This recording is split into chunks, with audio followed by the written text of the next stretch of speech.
There's a reason that 80% of us only make it less than 5 years. Right. Yep.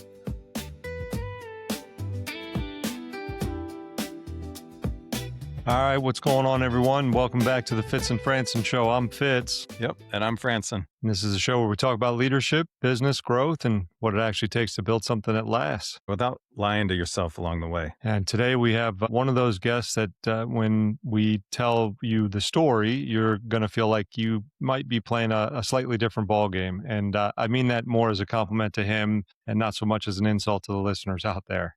And I've been looking forward to this one. This guy who's been in the home services game for over 30 years. He's built his businesses in multiple states, sold them, moved to Arizona, retired. We're going to say retired. And then his daughter called. And now he's running one of the fastest growing concrete coating companies in the country. So folks, please welcome Jim Williams to the Fitz and Franson Show. Hello, everyone. Yeah. Jim, we want to start somewhere where a lot of people might skip, and that's the origin. Not the business origin for you, but really, where did you start? You have an interesting background, and we'd love to hear kind of what shaped the way you think about business and life. I based out of necessity as a child. My father was in the Army. He drove a tank. So in the 70s, that's called the cavalry, not horses, tanks. And so every 3 years, my family would move from location to location per requirements. I was born in Hammond, Indiana. And then probably when I was 2 or 3 years old, my father started patrolling the Berlin Wall in Germany. So he took his family with him to Germany. I don't have a lot of memories of that, although I do remember my kindergartner teacher was extremely hot. My dad used to always share that. Like, I would always want to take her stuff to give to her, like flowers or candy, or, I had a crush on my kindergarten teacher. That's my fondest memory of my first term in Germany. That's And then at 7, he came back to the States. We lived in Colorado Springs. I didn't know why at the time. I was just a kid, but I enjoyed learning how to ski and all the snow sports, right?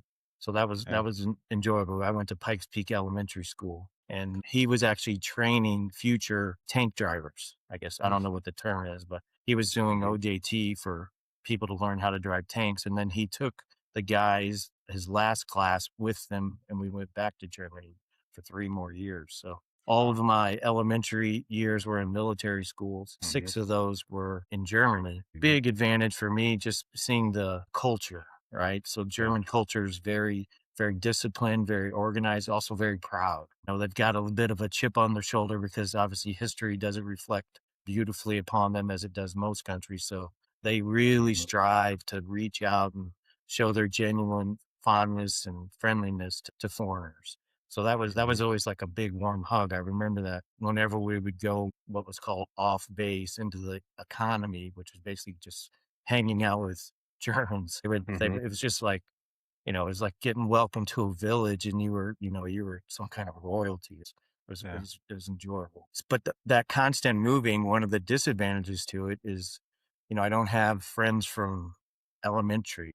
My neighbor next door has a friend since he was 4. I don't have that. My oldest friend is since 7th grade. So when I came back to the States in 7th grade, the guy who had the locker beside me, I made fast friends because every 3 years you got to make friends. So continuing to make friends every 3 years, you kind of get pretty good at it. So no, but Darren was my next door locker buddy, and we actually talked yesterday because I recently became a grandparent, and he wanted to, he's not one yet, so I'm winning that war. Yeah, congratulations. So he actually awesome. wanted photos so that he could show his children, hey, we got to step up our game. This is what you should be doing. Yeah. See, this is it. No, but anyhow, so not having a history with a buddy since you were like since a teenager's mind. So, someone who checks you, right? Like, remember in 8th grade when I kicked that field goal? No, dude, you were never a kicker. So that's the enjoyable part of that. So that's what kind of formed my foundation, if you will. I'm not shy, because if I were shy, I would have 0 friends. I'm always like one to like reach out to people, make sure, that they're having a good day. If they're not having a good day, let's figure out how to make them have a good day. Right. So that's just kind of been ingrained in me since childhood. So that's kind of makes who Jim is, I guess. It's a really cool perspective. My wife grew up military. I did not, and I think from an outsider looking in at that world, you might have the perspective looking at it that when you're moving around a lot, that would be a really hard thing. And I'm sure there were a lot of hard aspects about it, but that experience of being able to go some different places and experience some different cultures, and now having my better half be a part of that. To your point, she claims to not be social, but she is like the social butterfly. I work in the sales world. I can talk to anybody, but that's what I do for work. When I get done, I kind of want to be, zoned out and be done. And she bounces everywhere. And Jay knows, because every time we're done with work, I'm like, hey, I got to go to this thing and do this thing. And I didn't plan any of it. She's got all the things planned and ready to go. So it's cool how you've turned that into a massive strength, and getting to see some of that stuff growing up, I'm sure was, maybe not always appreciated at that moment, but looking back on it, it's probably a pretty cool experience. Yeah, I still Sure. have a little bit of German that because I'm not practicing it every day, right? So if you Yeah. practice it every day, it stays with you. But every once in a while, I'll run into someone with some German heritage. It's kind of warm and refreshing at the same time, just to kind of relive those moments. Yeah, absolutely. Absolutely. That's cool. Congrats on the grandkid, by the way, too. That's Thank an you. awesome, Yeah, awesome. yeah. Silver spoon. There you Yeah. go. Very cool. Very cool. Yeah, that's awesome. So, we are going to drop some years that start with 19, but I think that's okay. You graduated in 89 and started in finance, and Yeah. then you made a pivot into home improvement with, is it Amri? Yeah, it's Um, AMRI's an acronym for American Remodeling. They were a okay. Sears SFI, self furnish and install for Sears nationwide. Sure. And so this wouldn't actually be an obvious move necessarily. What pulled you in that direction? Ooh, that's a zinger. So, I was, I wanted to be Gordon Gekko. That was my role model from Wall Street in the 80s. So I Sure. studied finance. I wanted to be a financial advisor, but when you're 21 years of old and just getting started and your friends have little to no money, it's really challenging to convince their parents that you know what you're doing. But yeah, So sure. I kicked that can for 2 years, developed some cauliflower ears, a lot of cold calling, and learned a Mhm. lot about the rigors of generating your own business, your own appointments, which, Yeah. helped me later in life learn that, like, if, being able to market yourself and create opportunities, it's not easy. Mm. So for 2 years, I dealt with that, and then literally I was frustrated on a Friday at a TGI Fridays, actually, which was a block away from Karen Iyer's apartment that we lived in, and a gentleman from Tennessee named Jim White. He started talking to me at the bar, asking me how I was doing. So he was the manager for Sears Amory and that in St. Louis. And he asked me how much I earned for a living, and I shared that with them. And he said I should make 5 times that. And I was like, Sure. yeah, cool story, bro. He's like, no, Mhm. no, no, no. If you come work for me, you will make 5 times that in your first year. I was just it just kind of like I went home and told Karen that, and I was like, he said 5 times, like 5 times. He said 5 times. And she says, well, what are you going to do? And I said, well, he said, if I meet him on Saturday, he will take me on 2 sales calls. And if he sells them, he's going to give me the commission. And Karen goes, you should absolutely do that. Yeah. That's good. So I did, and we sold both. And Monday morning, I was now officially working for him. So that was a cabinetry call for Sears. Obviously, as the GM, it was a large office. He had 8 sales reps. So 16 leads were on his desk. He got to choose which 2 to take me on. Not that you can pick leads, because if you did, I would still be running them. Right. Right. Sure. But yeah, so that was August of 92. I remember vividly. I told my father in September that I'd changed professions, and you would have thought I told him I committed a crime. Mhm. No, So man. he Mhm. was severely disappointed in me that I'd given up on my dream so easily. It was a trying time for our relationship. But in 4 months, I made $65,000, which was 3 times what I had Mhm. been earning.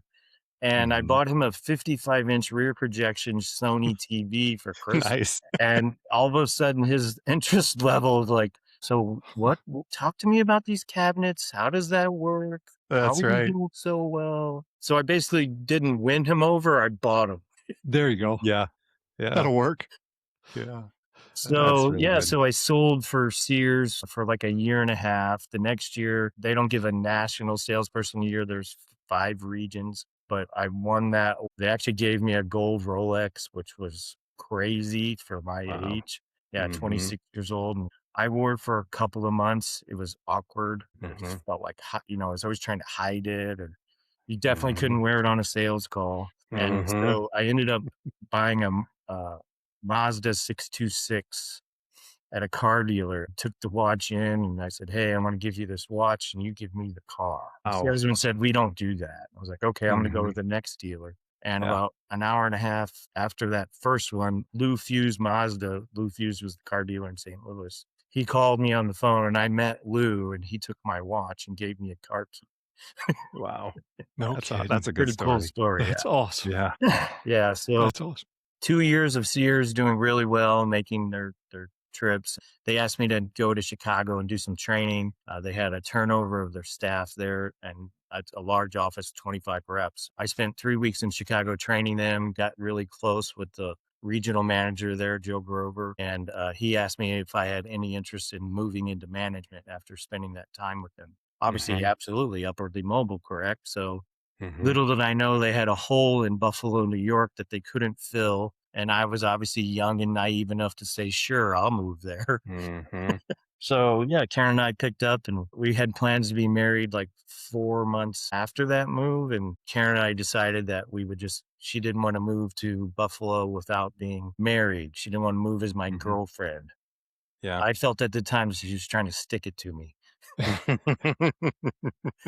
But we eloped and we moved, and it was probably the best thing we ever did because it gave me so much opportunity. Because not Yeah. again, the military background came in. I didn't know anyone. I didn't know Mhm. where I was, and I made fast friends, and you know, recruited a lot of people for the stores. Karen and I would go Mhm. to a restaurant, and if a server would be friendly and selling like the appetizers and the desserts, things they're trained to Mhm. do, that was a Yeah. person I wanted in my stores. So Yeah. that Yeah. first year I turned over 40% of the staff in the 8 stores. Actually, it's 6 stores and 2 outposts, they call them. But I took the budget to 250% in my first year just by getting the right people in the right place. So that Sears was very good to us. 6 years of, like, really taking care of us, and started having children. They just did a great job, not only teaching me how to do the marketing, the recruiting, the training, the production, like, all the facets of how to run a business. I learned that in that 5-year tenure with them, from being Yeah. a branch manager to then a district manager. My final position was a regional manager where I had everything from the Mississippi and, believe it or not, north of the Mason-Dixon line. That's how they Mhm. divided the region. Ah, I found a little bit astonishing in a corporate world, but that was the gig. very cool. You just start kind of sitting at the bar on TGA Fridays and having that reminded me of a good friend of mine used to say all the time when we were interviewing salespeople, when we, said, okay, this is somebody we like and we want to sell them, I could tell he liked him. He would flip and say, just so you know, this is the best kept secret in America, a role in this industry. And I have friends of mine that know what I do, who I think would be great in this world. And I think I'm a good salesperson, but I might not be because I still haven't convinced them to come into this world because Yeah, they look at it and go, you can do what? Selling windows or doors or, right. siding or roofing. And I'm like, I'm telling you, man, it is. And you Mhm. just need to take that leap. And once you get into it, I don't know that everybody has the first day that you had in the industry, but you have that first day and Yeah. hopefully you got somebody smart around you that says, yeah, you should go ride with that guy and take that leap of faith. That's a cool story.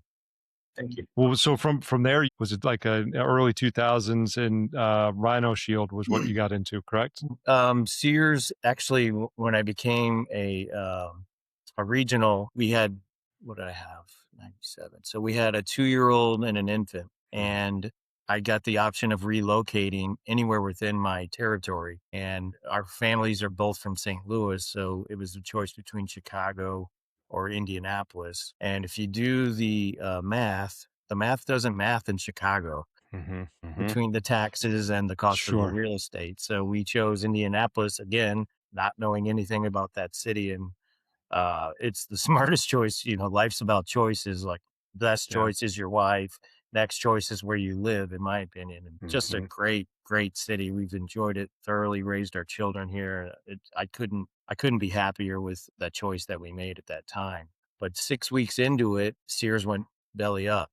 I don't know if you Mhm. guys are old enough to recall that, but that was a huge, like, Yeah. shot across the bow to the American economy, that Sears and Mhm. Roebuck, like a Yeah. huge force in the corporate world, was all of a sudden down the drain. And so Mhm. Yep. I felt bad for, like, literally about 2 weeks. Like, what do I do now? Questioning myself to, like, who do I go to work for? What do I do? And Karen and I talked about it, and we had some solemn moments. And I said, I think I'm just going to do this on my own. Mhm. Because every time I would interview with someone, I found myself asking them questions that they didn't really know what they were doing. Yeah. Mhm. Mhm. Sure. So I started a telemarketing room, and I had 6 callers, and I was initially the sales rep, but then we had 3 sales reps. And basically anything you wanted to do for your home, I could do it. Mhm. So windows, siding, roofing, fencing, anything to make a living, right, at that moment. Mhm. And Sure. then the first year we started developing relationships with suppliers to where you got some purchasing power. And then we started to hone in on what we did best, which was windows, siding, and roofing. I fortunately found good crews that did great work. And there's a thing about, and I always talk in this business, we make promises to people, but do we keep those promises? And the backbone of this industry is actually the worker. Right? Mhm. They're the ones who show up and do what we sound like it's the best thing ever, and they're gonna love it. Yeah. But at the end of the day, you gotta do the job, right? Yeah. So, like, again, very fortunate. Like, that's something I learned with Sears is they had some policies that I didn't really agree with, how they didn't treat the worker as well as they Mhm. should have. So we always had a high turnover in that Mhm. department. It was frustrating because it would result in services. So Sure. something I learned over the years is just appreciate everyone for what they do. Everyone has a skill set, but appreciate them for what they do. Right. So I was a small business. I had very little overhead. At this moment, I couldn't pay the percentage of the job that I did then. Let's just say that. Mhm. Yeah. Marketing budget is a little different. Yeah. A little bit. Mhm. Yeah. It changes over the years. There's no doubt Yeah, about when you're that. just Mhm. when you're just banging on the phone and getting leads, lead cost Mhm. is super low. God, I Yeah. wish we Yep. had those days again. Yeah. Or the Even just Facebook of 15 years ago. right. Yeah. Mhm. A Mhm. week of that would be nice. That would be cool. Yeah. Oh, yes. I would just roll Yeah. in that like relish it, right? Yeah. That would be Mhm. cool. There you So go. 4 years I did that, and then, Steve Dominic, who was a fellow regional, he actually was kinda when I there were 6 regionals, and he kinda mentored me. He was the old guy on the block. Actually, he was only, like, 8 years old, but he kinda mentored me as I grew into that position. And he called me up randomly on the phone and said, "Hey, Jim, I have this thing. I kinda wanna talk to you about. It's an opportunity." And he goes I go, "What's going on, Steve?" He goes, "I think I discovered liquid gold." I said, "Liquid gold, huh?" And he's like, "Yeah." I was like, "Well, tell me more." And he's like, "No, no, no, no. We're gonna get together. Let's go to dinner with the wives, have some wine." Okay. Okay. So that's a non-confrontational. I'll go to a free dinner, have some wine. Sure. Mhm. And so he just kind of laid out that he had discovered this product, and he had a guy who was going to start manufacturing it directly for him, a paint factory. And Mhm. so he had kind of taken a formula from a couple of, permanent paint companies and figured out how and why they didn't work, because none of them were Mhm. working at that time, and Yeah. developed with Robert, who was the engineer at this plant. If we do this and we do that, and by the way, he's had this product selling it commercially since 77. And that's when I started to listen, right? Yeah. So hold on. Let's talk about this product that's been in existence. Why has it not been discovered and marketed? Mhm. And it was Mhm. it was a commercial product that was specifically used on flat roofs. It had never been thought to be put on a vertical surface. Mhm. So we kind of took that product and devised a marketing strategy. And Steve had corralled all of us old Sears guys, even though we were in our early 40s, but we were the old Sears guys, and said, "Hey guys, I think Mhm. we have something here. This could be beneficial to all of us." And we were literally at a Papado's restaurant in Atlanta, throwing back tequila shots, trying to come up with a company name. Where the best ideas come from. That's right. I mean, people always want this like great boom of how the creativity came about. Just, Need a little yeah, extra juice. That's it. yeah, a little juice goes a long way. Mike Redmond came up with the name Rhino Shield, and the product was called Ceramic Guard. And what does ceramic do? Like, how do you market that? So anyhow, we chose that name. That was the first official board meeting of Rhino Shield, and we all went back to our 8 cities and we started marketing. We started doing what we do best, right? Brand awareness, like educating the customer through your ads. First of all, it was a lot of education, and then I remember it was like 2005 or 6 after three solid years of marketing. I'm in the grocery checkout line. Karen had given me some things to pick up on my way home, and I had my Rhino Shield logo shirt on. And the lady turns around behind me, and it was always, "Is that truck bed liners?" Because of the Rhino Yeah, that's lining. right. Yeah. So we always pushed up against that to try to, like, if our brand becomes that brand, then we can just write our own ticket. And she goes, "Rhino Shield." She goes, "Don't paint, don't vinyl, go Rhino Shield. Never paint your house again." And I just started laughing. And she goes, "What's so funny?" I go, "You are the first person in 4 years to recognize that I have arrived." Yeah, so it was like that. I remember that moment vividly. Like, I called everyone. I'm like, "Hey guys, I'm in the grocery store. We're officially on the map." That's awesome. That's awesome. Was that was a moment, right? Pretty special moment that day. And Yeah. I built that business. It took 6 years. I don't know how much you want me to share, but $3.5 million. And I thought I was living the life. I had winters off because we couldn't paint in the winter. I would make hay for 8 months. And then one of my guys had a family issue in Cincinnati, a key player in my production staff. He's like, "Jim, I'm going to have to go take care of my family." I'm like, "Oh, absolutely. You do what you need to do." And he's like, "Well, why can't we just do it there?" I was like, "I don't know. Why can't we?" And literally, guys, that conversation started like, I'd never thought about expanding beyond my territory, even though I had a Yeah. great history of running half of 1/6 of the country. And that moment was like an epiphany. I was like, whoa, because all of my other Rhino Shield dealers, they were coastal or south to where they worked year round. And I would just literally heckle them all winter long because I'd come visit them. Like the Jacksonville dealer, I would go visit him and I would play. He was a member at Sawgrass. I'd play Sawgrass 5 days a week.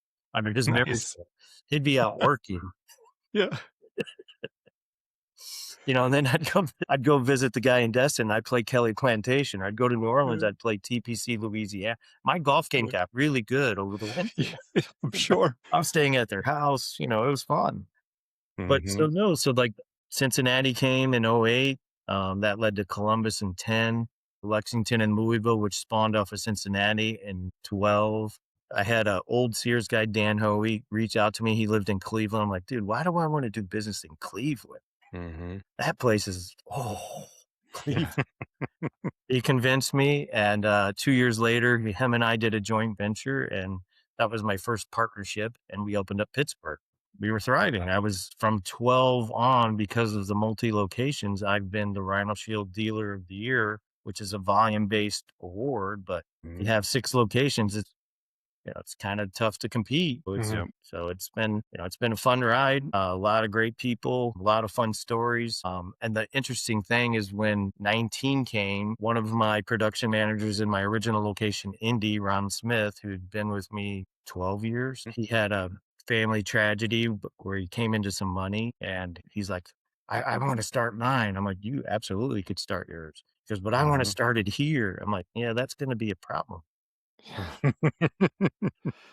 Yeah. But he actually did all the research and met with a banker, and it's hard to say no to a big number, boys. Yeah. So Karen's like, "But what will you do?" I go, "Well, we'll just run all the others." She goes, "Yeah, but what will you do?" Yeah.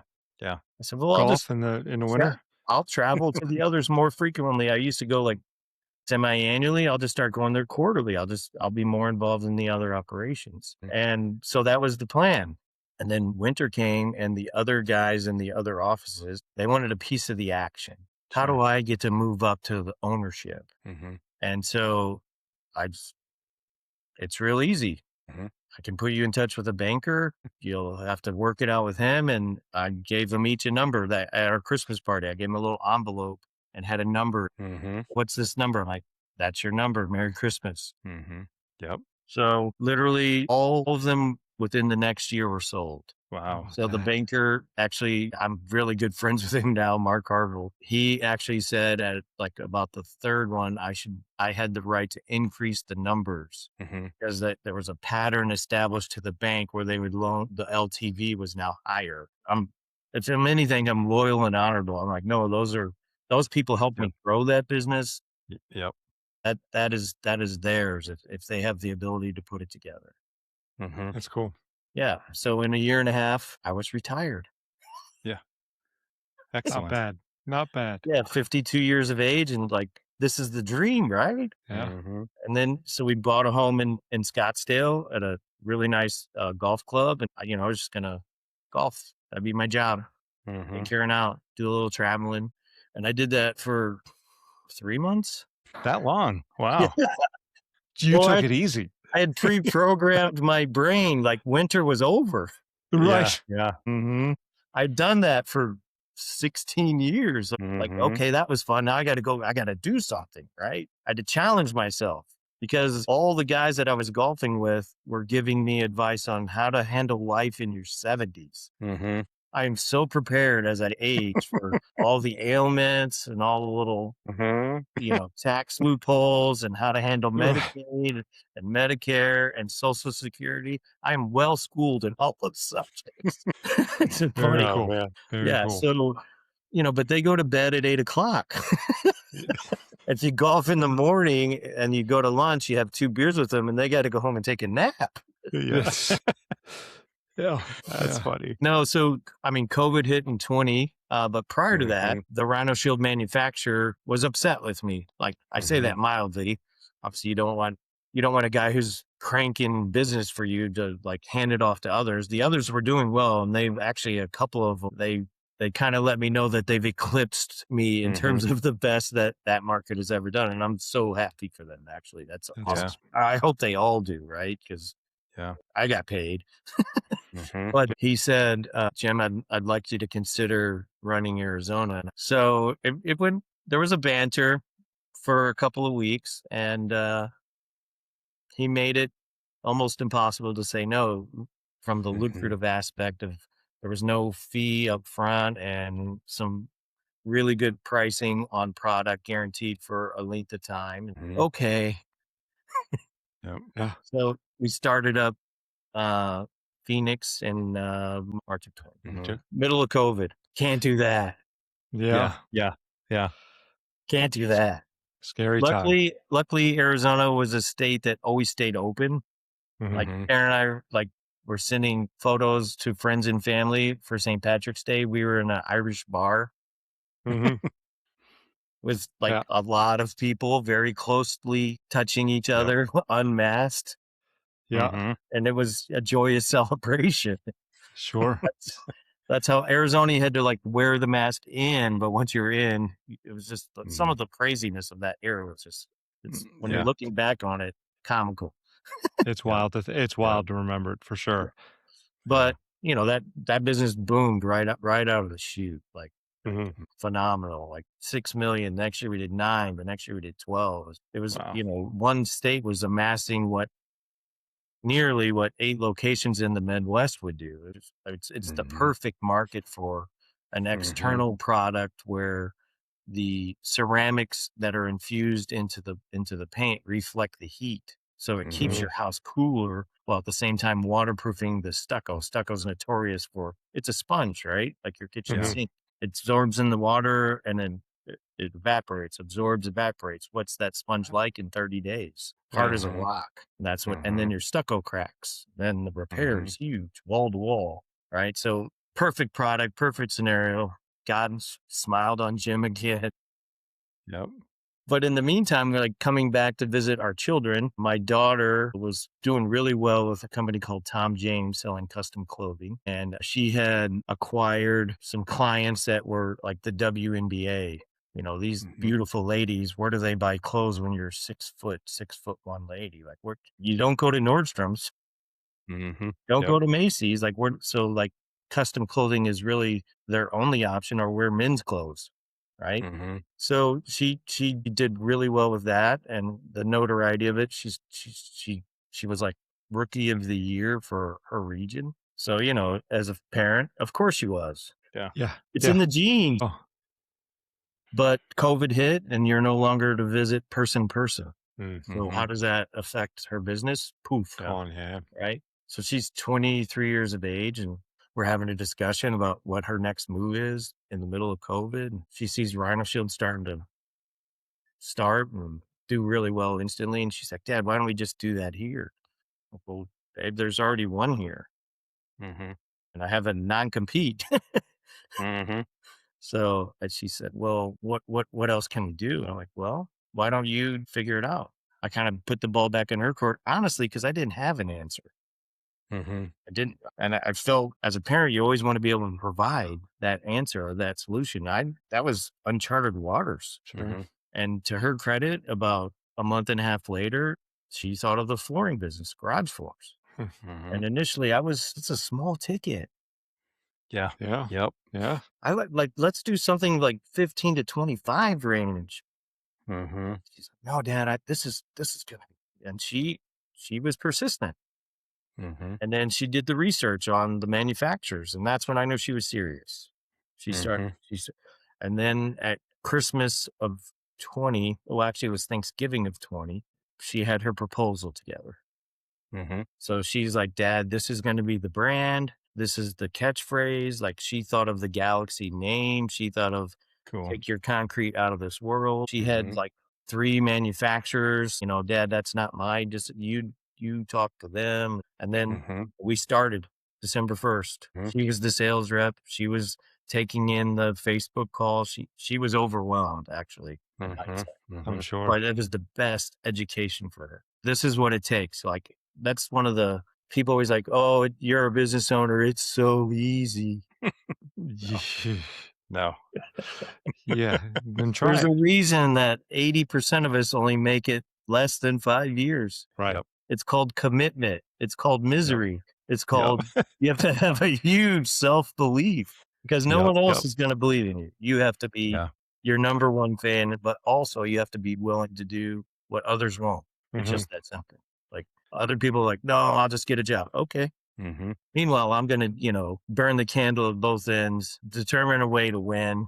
Mhm. It's about winning, right? Yeah.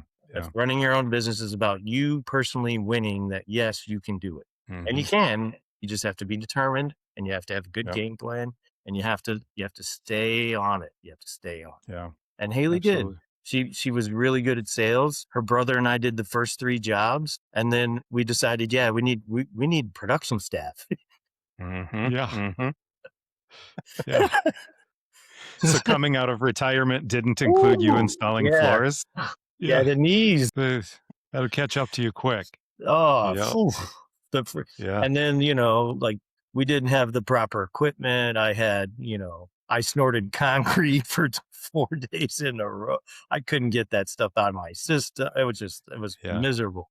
We actually poached, honestly. We poached a crew from a competitor, and actually that was a lesson I learned. Like, if you bring in someone from another organization, you're gonna be doing that organization. Versus Yeah. if you bring in someone fresh, you teach them your system. Mhm. It's much better. Like, that's a good carrot to always have. That's Mhm. the easy way out. The Yeah. better way out is to bring in someone and create a person who's of your organization who does things your way, which I would say the right way, right? Yeah. But your Right. way is the right way. So you don't need that contrasting opinion. Sometimes it may be right, sometimes it may not be right, but in my opinion, it's never right because what we do is what we do. Yeah, you constantly have that fight and that battle with well, we used to, or I always did, or those kinds of things. And to your point, even if it might be a different way or a better way of doing it, it's just a challenge of trying to get somebody to fit in with how Yeah. we need it done. That's a problem for sure. There's no Mhm. doubt about that. It's an awesome story. The work that she put in to get it prepared and ready to go, and the faith that you had in her to go run it down, and the commitment for you to get down on your hands and knees and do some of the grinding and work in the Arizona heat is is a big commitment to get it done. And that's why you're right. There's a lot of people that look over the fence and say it must be easy, but not everybody tries it. Yeah, Fitz Mhm. actually was in Indianapolis because Haley Oh, it lives in was. Okay. Indianapolis. Yeah. So Okay. we did that for 6 months. And then again, the envy of the Rhino Shield team in Arizona is like, well, what are you doing over there? How come Sure. we can't do that here? Yeah. Yeah. So Very cool. that led to a really like in our first year, we had 3 locations. Boom, just add water, Mm. right? Mhm. Yeah. Yep. And so honestly, that first year, probably 18 months, a lot of trials and tribulations. Sure. Mhm. Because the flooring business, it's a big investment on the side of Mhm. ownership in terms of tools and Mhm. equipment, Mhm. trailers, trucks. You don't run an ad for concrete coaters. You have to create them. Right. Mhm. That's a 3 to 6 month process just to get them to be average to good. Right. Mhm. 2 years until they're great, in my Sure. opinion. Mhm. So Yeah. that's a slow build versus in the paint business. I run an ad. A guy's got ladders, guy's got brushes, guy's got sprayers. I want to go on the parking lot and see how nice of a truck he has. Mhm. Right. Yeah. Yep.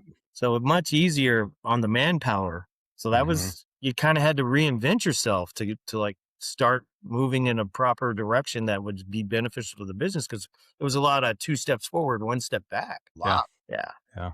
That's So honestly, if my daughter wasn't in the business, I might have like Mhm. a few times just said, "What am I doing?" Sure. Yeah. Yeah. Yeah. I've heard other owners say the same thing as I've talked to them over the years here at Powerful. And yeah, for the listeners, I met Jim back in it was the spring of 21, I think, Jim. We were up in Lakeville, and I think you went to John Zimmerman. You're like, hey, let me talk to your marketing guys. It was probably one of the first things you said to me. You didn't even know me, and you're like, I will be dealer of the year this year. I'm like, okay, so let's talk strategy. And we jumped in and that was in the Phoenix market and it just exploded.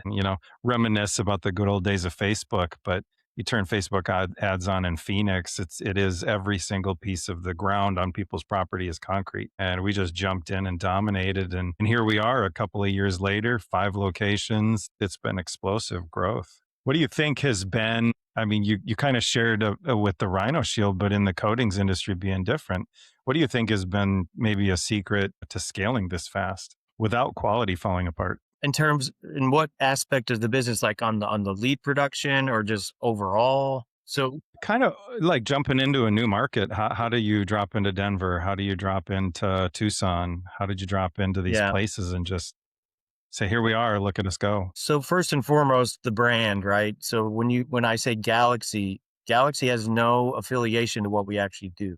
Mhm. Mm-hmm.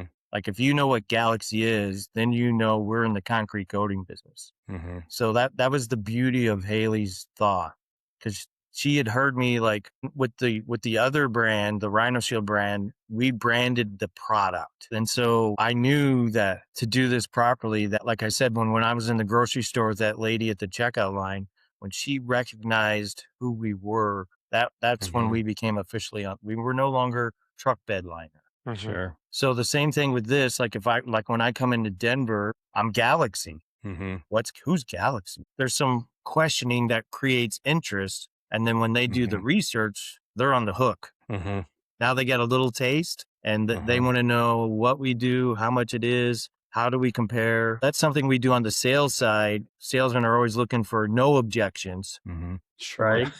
Those sales guys. Ugh. And All right. Take it easy. then they go on and on and on about how great they did. This feels targeted at this moment. Hey, I was a sales guy. I got Yeah. great stories of where the customer said, Yeah. sounds good to me. Yeah. Yeah. And that was always about the presentation, right? It's because I did a flawless presentation. Right. Yeah. Mm-hmm. Mm-hmm. That's But right. anyhow, so the brand is like it creates. So what we do that's unique in talking to other dealers is we do radio. We call it shotgun. So we Mhm. do AM talk radio where people listen to the radio, not change the station, right? Mhm. And it's a captive audience. Mhm. We do both sides of the political aisle. I don't really care what your affiliation is. I just want your green money. Mhm. Mhm. So we shotgun the market, a lot of just Galaxy brand. We followed in. after about 6 months with local testimonials. Hey, I heard Galaxy out. I heard them on the radio. They came out and they gave me and they explained their experience, but we kind of steer that experience towards a benefit of the product, right? Like if they had cracking and dilapidated contract, we sealed the cracks and we made it look beautiful. They had outdated pool surround and we brought it into the 21st century, and now it looks like a resort. So but it's not me saying it; it's a customer saying it. So that's our radio campaign, and then obviously that spurs interest on the computer. And like Facebook to me is kind of like it's a net, right? When people start searching you, it's the job of Facebook or your SEO campaign or your Google AdWords to capture that, right? So my goal is to make that net be like salmon fishing upstream during spawning season. I want to fill that creek as thick as I can with interest, and then the net captures them. Like Denver's in its second year. This year, we introduced print. So like every town, it has a different name. Some are called Reach. Some are called Money Mailer. Some of them are called Home Mag. Basically, it's a home improvement specific print product that goes in the mailbox with a frequency, monthlies, bi-monthly, quarterly, whatever. And with all of those, we put phone numbers that when it comes to our inbound marketing, Amber, who's a blessing, absolute blessing. Thank you, baby Jesus. But anyhow, she doesn't have to ask, how did you hear about us? The call tracking does it for her.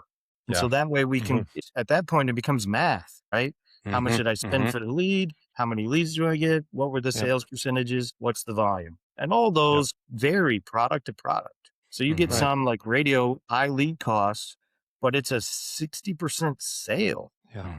So like I can get 12 leads, but I'm selling 7 of them, guys. And so 42 grand, what's my radio cost? 13,000. Oh, it's a little high. All right. So then the sales manager, I'll be like, hey, I have 2 good reps, 2 average reps. Let's start funneling the radio ads to my horses, right? It's a horse race. So the one with the best odds of selling the deal, I need him to run those leads this month. And then you check it the next month. Okay, was it the lead or was it the rep? It was the rep. Okay, well then I can put more money into that source because I can trust it. I have an investor because if I was a day trader, I would drive myself crazy. I'd buy and sell the same stock 3 times in a day. If it went up $1, I'd make it and then capture it and then put it back out there. But that's marketing, guys. That's marketing to me, right? You invest in it. You allow it to perform. You learn what the nuances of it are. High leads, great. You can get high leads, low close. Or you can get low leads, high close. Both of those could be good. What you want is high leads, high close. And what you don't want is low leads, low close. It's a little bit of science, more math. Really is. And then just tweaking how you approach the customer. Like always make it personal. Have it be a rep or a customer. It's home improvements, guys. We're not corporate image. They want to work with a company they can trust. So it's about trying to establish that trust through some type of media source.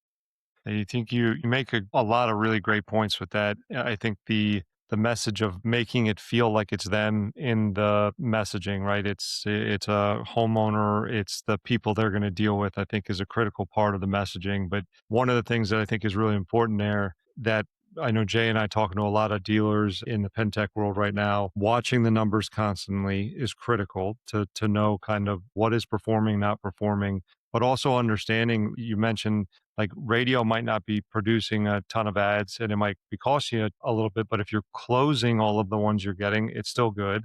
But it's also feeding other things, right? And that's the other thing. We've seen so many people make the critical mistake of going, well, I'm not getting enough. It's costing me too much. But yeah, but you closed every single one of them. And the second you turned it off, these other 4 lead sources died because they hear you every day on the radio as they're driving to work or whatever it might be while they're sitting and eating breakfast. And now they don't care to click on your Facebook ad anymore because they don't know who the heck that was that went by as they're scrolling. So the understanding that it all works together and the idea that you layer on as you're in a market for a period of time too is a critical part. Well, it doesn't work anymore. Well, it's because it's matured, right? You got to find new lead sources and add things on over time. And it's an ever evolving thing that you need somebody on your team that's watching on a regular basis. That's a great message that people need to hear. Yeah. An example of like TV used to be a home run and TV's turned out to be compared to like yellow pages and newspaper. Hmm. Like, It's hard. It's hard. The target shifts on a regular basis, and you got to yeah, have the guts to try new things at times, and know how long to let it run, and try yeah, it, and know when to pull it back. There's no doubt, and have good mentors and good people to talk about what's working and when what's not in their markets, and Yeah. like I said, have some budget set aside to try some things at times too. yeah. We call that the fun money. Yeah, there you go. Mm-hmm. There you No, go. we Mm-hmm. set that aside in the marketing budget every You year. We should. pull up fun money to either juice something that's doing well, or something may come up during the year that's new to us, and you Mm-hmm. got to have those. You got to have a little fun money on the side. For sure. And if you don't No, spend it that's well, hey guys, want to go to Cabo for the weekend? That's extra I fun like. money. Yeah, Well, that's an that's right. investment in the future of your management. Yep, That's that's right. it. Team building, I think, Team is building, correct. there you go. There you go. Yeah, opportunity to take tequila shots and name the next company. There you go. Yes. There you go. Haley has a story that I can't share, but she got creative. I like it. I like it. It's All cool. right. Yeah, so we'll start with one we call them hot takes.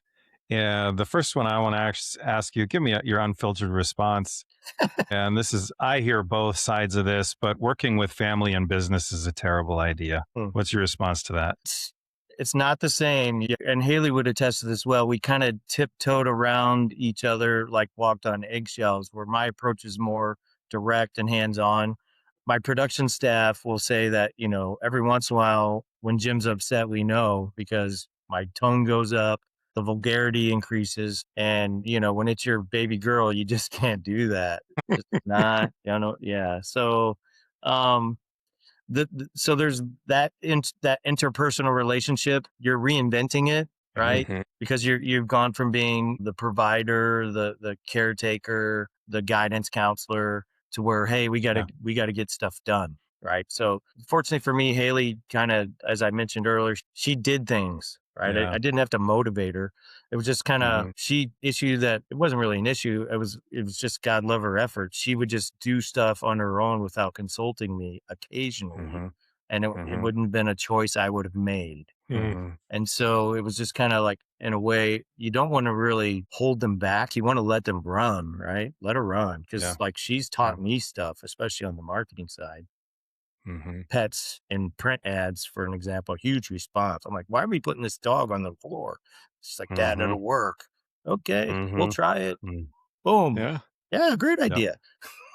Yeah. Yep. So, but like the reward side of it though is, like there's very few times as we get older where you get to celebrate a victory, right? Yeah. Like team Yeah. sports teaches both of my kids like how to compete, how to be good sports. But when you win, like once you get to be 30, when do you win? Yeah. Like when do you, like the Vikings go to the playoffs, you felt like you won, Right. Uh-huh. but Yeah. you didn't. That is the Super Bowl for us. Well, yes, but when the Colts won the Super Bowl, like it was a glorious night, but like I Mhm. didn't contribute. But when they Yeah. win, it's we. Yeah. Yep. And when they don't, they suck. They suck. Mhm. No, but so Yeah. like you get to share those even small victories, guys. Like if she Mhm. runs an ad and it does well, as I just explained, that's a shareable Mhm. moment that's so Yeah. satisfying.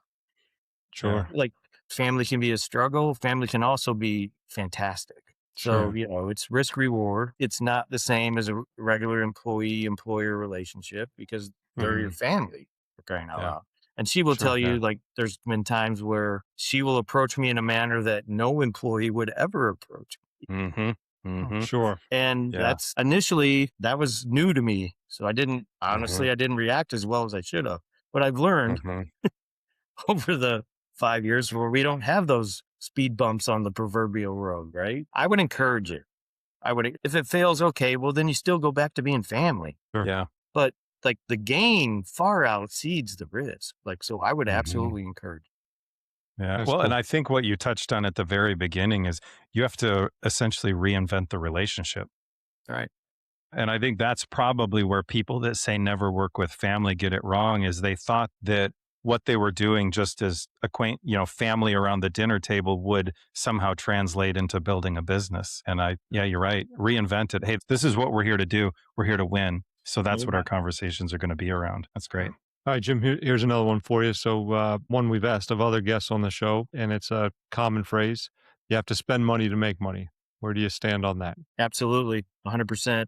I have a lot of friends who are business owners, and a lot of them are their business is stagnant year in and year out. A classic example, a friend of mine, he had a set amount that he spends in marketing every year, and he would do X of that marketing spend. And one year he did X on his marketing spend. And so he bought a lake property and a boat, paid cash for the property and a boat. And the next year he went back to X. Mm-hmm. And so he actually consulted me at that point. He's like, Jim, what did I do wrong? I'm like, you didn't do anything wrong. You did it so right before that you didn't capitalize on it. I said, so when you made 10X on your investment in marketing, I would have taken 5X of that and put it into marketing the next year. It would have taken his marketing budget 2.5X.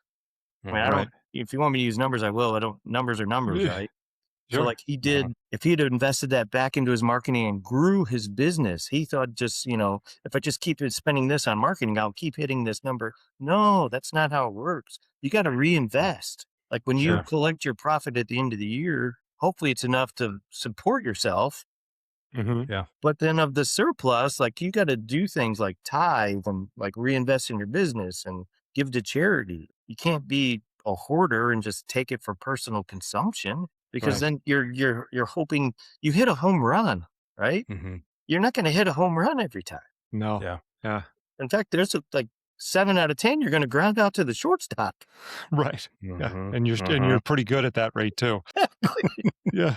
Yeah. So it takes money to make money 100%.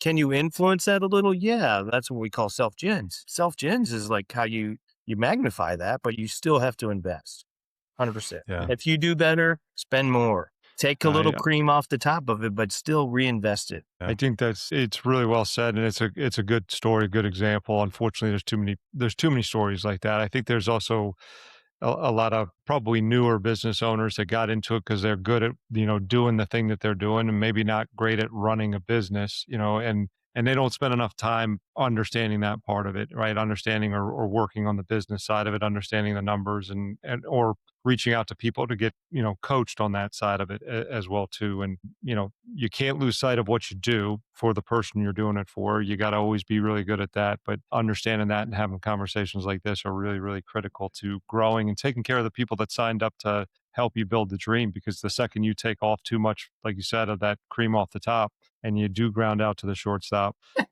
you wish you maybe had that extra asset laying around to help fund that extra month or two that you needed. Fun money, 50 grand a year in marketing for fun money. There What you are we go. spending it on? I like it. Yeah.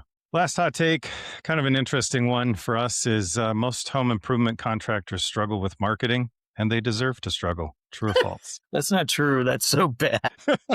I didn't realize you wanted to finish on a happy note. Yeah.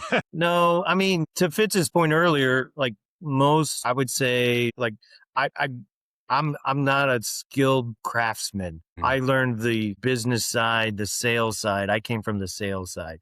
But probably, I don't know the numbers, but I would absolutely bet more than half of home improvement contractors are guys who like have a skill. They're craftsmen. They work with their hands and they want to develop into being a business owner.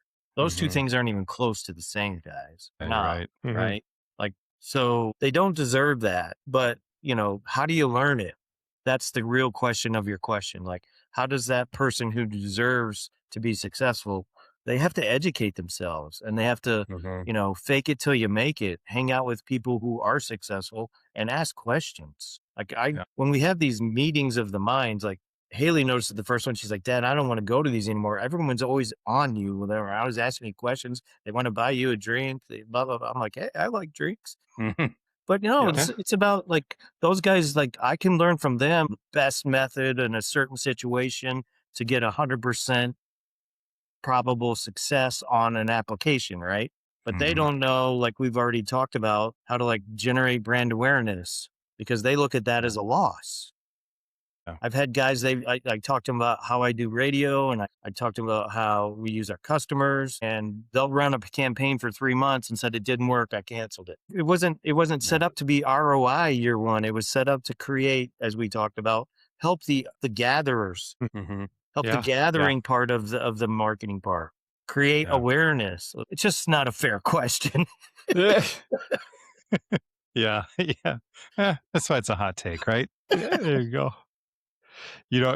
Jim, I always like going to those events and getting the chance to talk to people that know what they're talking about and asking some great questions. And, I was fortunate in my career to be exposed to a lot of really good, smart people and who taught me a lot.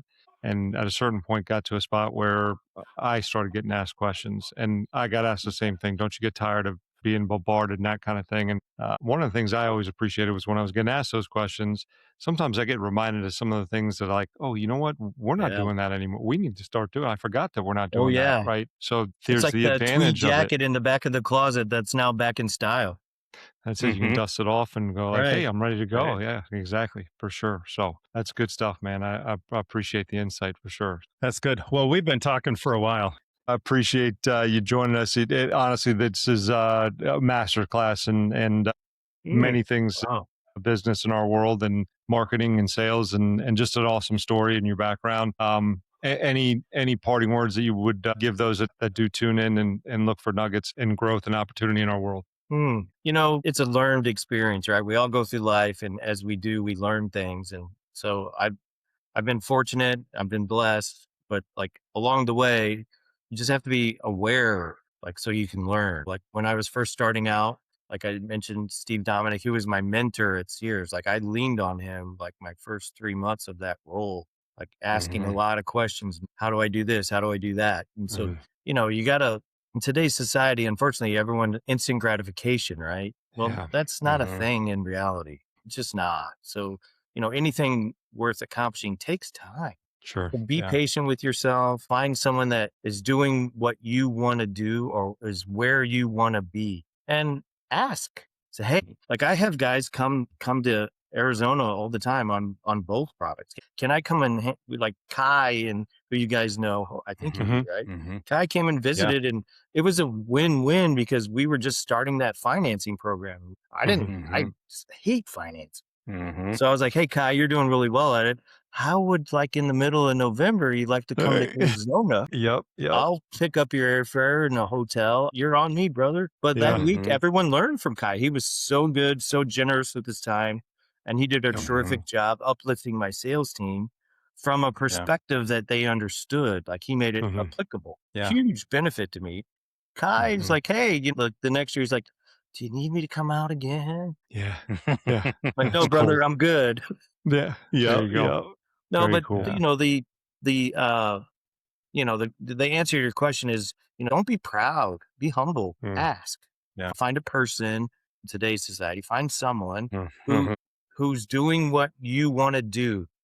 I was always taught fake it till you make it, right? Yeah. Emulate them Mhm. until Yeah. you become so immersed that now your personality is allowed to shine through what you've learned. So I love it. that would be my Yeah. advice. That's Great good. advice. I love it. One of the things that you said a while back on this is when we asked you about dropping into multiple locations, you said essentially build your reputation before you need it. And I thought that was really important because I talk to a lot of dealers that are like, I just want leads. And I'm like, yes, but let's actually build a brand around this. Yeah. And you mentioned your radio spots were customer testimonials. So building that reputation, that's a powerful piece of business advice. That's great. Yeah, so like we're trying to now 5 years in, I wanted more commercial work. So Mm-hmm. that's what my radio spots in 2026. I have two of them. I call them Mm-hmm. added to the jukebox because I keep Mm-hmm. all the radio ads in and I just let them so that it's never the same. Mhm. Now it's year 5, so we have 25 radio spots. We had 5 a year, Mm-hmm. but two of them this year were specific on commercial work. Yep. Yep. Business owners talking about, hey, we closed the office on Friday and we showed up Monday and it was beautiful. Galaxy did a terrific job. It's like they weren't even here Yeah. That's awesome. and we were able to maintain our business flow. So Yep. Yep. Very cool. That's good. Very cool. Well, Jim, thanks so much for joining us, sir. It's been an absolute blast and learned a lot. Look forward to another conversation at some point in the near future where I'm sure I'll learn a ton more. And great advice there as well, too. Be humble and always opportunities to learn from Yep. everybody, and find somebody who is where you want to be and ask a question or two. That most of us are more than willing to give you some advice. Absolutely. Yeah. Thanks, guys. It was enjoyable. Yeah. So for our listeners out there who haven't liked and subscribed, what the heck's your problem? What are you waiting for? Ring the bell, There like you and go. subscribe. Share this episode with your friends, with your business friends that are maybe struggling, need some encouragement, need some perspective. Get out there and spread the word. That's right. And tune into our next episode. We're going to discuss the 4 most critical questions that we need to answer in every sales process, really in every decision-making process that's out there. You're not going to want to miss that one, right? Yeah. Can I give a little hint? The company, the product. Yep. Yeah, there's a couple of them out there. Yeah. Yeah. Can't give you all the answers. You might have run into a sales call or two in your time, huh? Yes, that's. Are you kidding me? There Every you go. once in a while, so that's a fun sales meeting. Like, I'm Indy, Phoenix, summer, winter. So my first meeting back in, I always go to the board and say, stump the chump. Give me your There you go. objections. Let me show you I how like you it. answer them.